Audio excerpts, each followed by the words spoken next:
Good afternoon and welcome to Bobcat Update. I'm Austin Hayes. And I'm Mikah Lusby.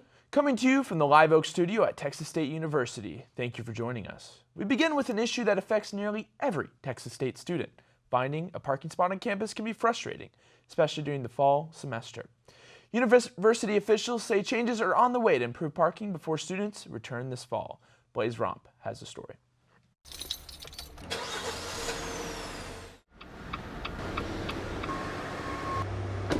For many Texas State students, finding a parking spot has been a challenge. Though during the summer, parking is easier to come by. But once the fall semester begins, thousands of students return to campus, making the search for an open space much more difficult. It's been terrible. It's packed. You know, they sell more parking passes than there is parking spaces available. You spend like 30 minutes looking for parking, just driving around. I've been late multiple times trying to find parking. It's just causing inconvenience for my studies. There's so many students each year, they accept more and more students, and there's just not enough parking. With students competing for limited spots, parking has become a daily challenge that can affect schedules, finances, and the overall campus experience. Finding parking isn't always this easy here at Texas State, but the university says they're implementing new ways to improve student parking. Texas State University is actively working to improve the parking situation through new systems and infrastructure, acknowledging student frustrations. We are transitioning to a new way that we do parking right now. For like residential students, they have specific lots that they'll park in. So say if that lot has 100 spaces, we only sell 100 spaces. So we know we're only selling how many lots there are. Commuter students, we have actually opened up a new parking lot, Thorpe Lane lot, and that one brought about 500 more spaces to commuters. The financial burden is there, so that's why instead of annually, we've changed it to semesterly. So we're just really trying to make parking on the Texas State campus as great as we can for our Bobcats. As the fall semester approaches, students continue to voice concerns about parking, while university officials work to improve the parking experience across campus. Reporting at Texas State University, I'm Blaze Romp. Students returning to campus this fall will also notice changes inside the LBJ Student Center. Texas State's Chick-fil-a is undergoing renovations with a new management and updated dining experience. Ian McGinnis has more. Texas State University's newly renovated Chick-fil-a is expected to open early August. The restaurant inside the LBJ Student Center has been redesigned into a full-service front counter location as part of a major renovation. Along with the updated space, a new management team will also oversee the restaurant's daily operations when it reopens. While construction continues, some students say they're less focused on the new look and more interested on whether the changes will improve the experience they remember from the previous location. I'd say I eat at the Chick-fil-a about 2 to 3 times a week. It mostly depends on if I can get through the line and stuff. I'm hoping the speed of service is definitely increased within this restaurant and establishment, but other improvements, I definitely want that quality of food to go up and maybe some more options that we would get at other Chick-fil-A's so it's not as limited here.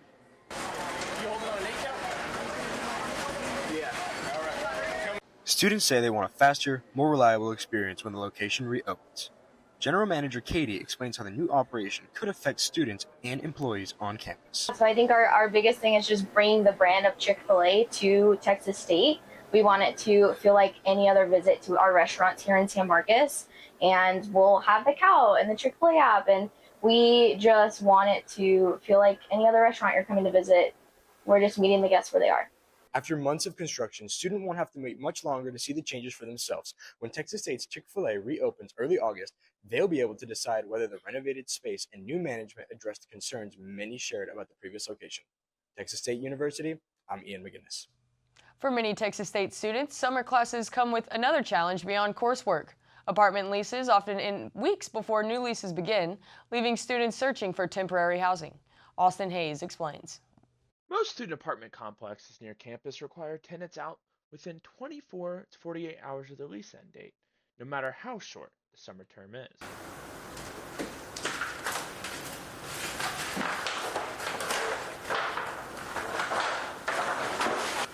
So I would say the hardest part in this current time is, for us personally, swapping leases.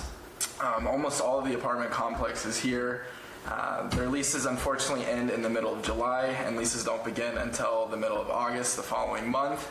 And so as a result of this, there's about a month gap between the two of having to find a place to temporarily stay. Also, you have to think about all of your different items if you're just going to move them back home or put them into shipping containers, which of course is an added cost. Words advice: check for damaged furniture early before it turns into an unexpected charge. You understand what the damages you're going to be paying for if you have damaged furniture, damaged blinds. Wirt isn't the only one hoping for changes. Thomas says he'd like to see apartment complexes be more accommodating to students during this crunch. If they were a little more like accommodating, a little more like understanding.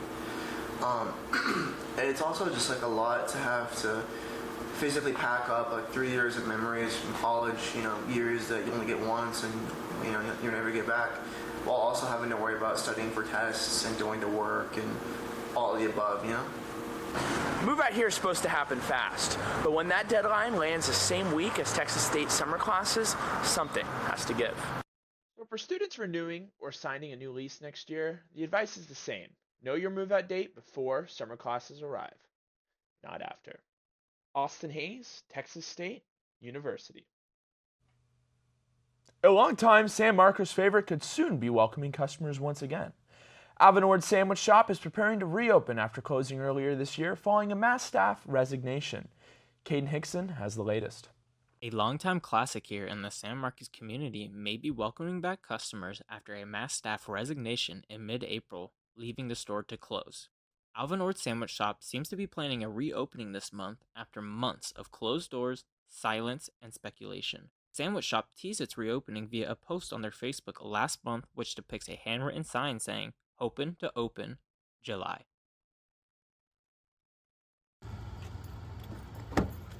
I caught up with Texas State student and former employee of Alvin Ords, where she depicts what work life was like. As an employee, there were some things that I would have wanted to change, such as the management and the way that they treated the employees. But as a customer, I really enjoyed the environment that they brought because I would always go and hang out with my friends. I think that the reopening would be really good because as a customer, I loved going, and I know that there are locals that have missed it. Yeah, well, we've always enjoyed Alvin Ords. We've been in the area for about 10 years, and, we ate there fairly frequently. As you can see, the San Marcos community is excited and ready for Alvin Ords to open back up this month following all of the wonderful changes. Summer break also means many children lose access to school meals. San Marcos CISD is helping bridge that gap by delivering free lunches directly into neighborhoods across the city. Here's my report. Summer break means school cafeterias are closed, but the need for healthy meals doesn't stop. San Marcos CISD is helping fight food insecurity through its mobile meals program, bringing San Marcos kids' lunches directly into their neighborhoods. Well, normally kids have access to meals during the school year, and during the summer months they lose that access, and so it's our goal to ensure that they have continuity. Every year, 1 in 5 kids suffer from food insecurity. San Marcos CISD Purple Bus is here to help that. Yeah, we just want the families to know that it's free, there's no registration needed, and everyone's welcome, right? So we just want to make sure that they have lunch and what they need. Dunbar Park is the main spot, but they still travel to other parts of the community as well. Yeah, we normally look for areas like neighborhoods that need that access, where there's a greater concentration of those kids and families. Parents say the program helps fill the gap when school cafeterias close for the summertime. It makes a huge difference.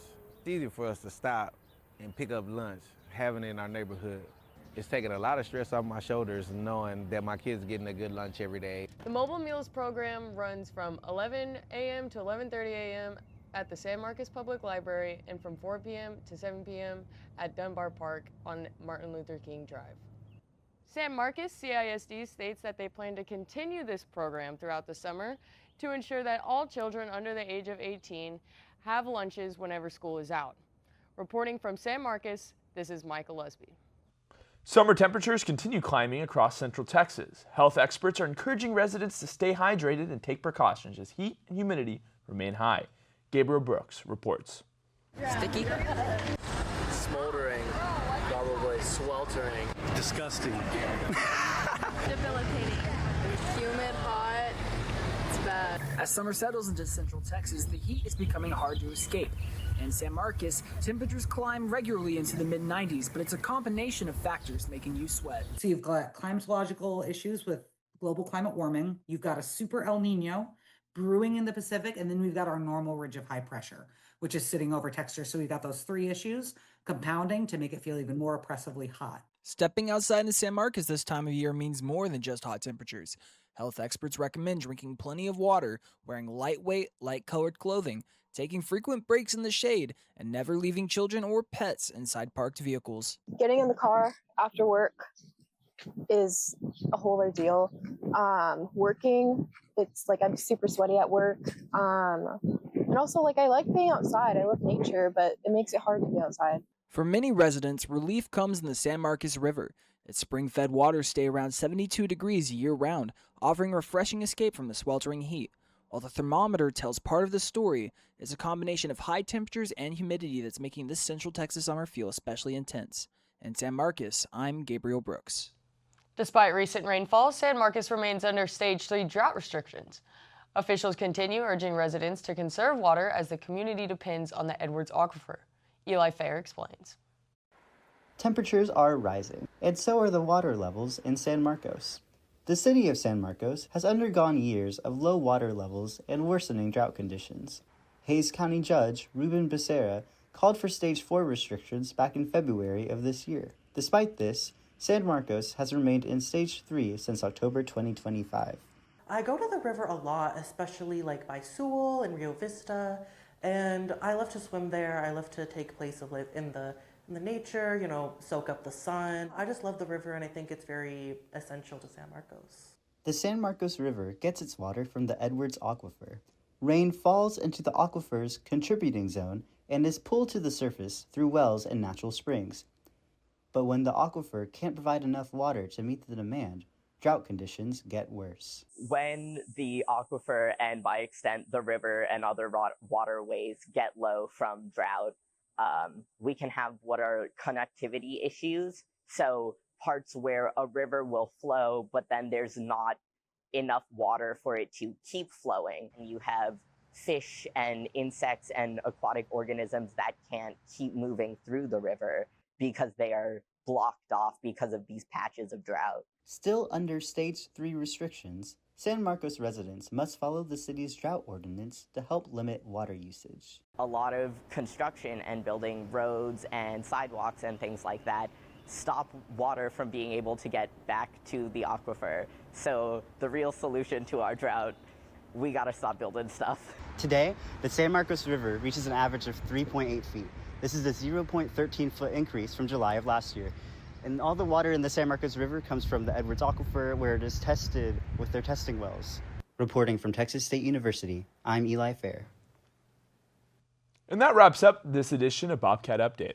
Thanks for joining us. I'm Austin Hayes. And I'm Mikah Lusby. Have a great day.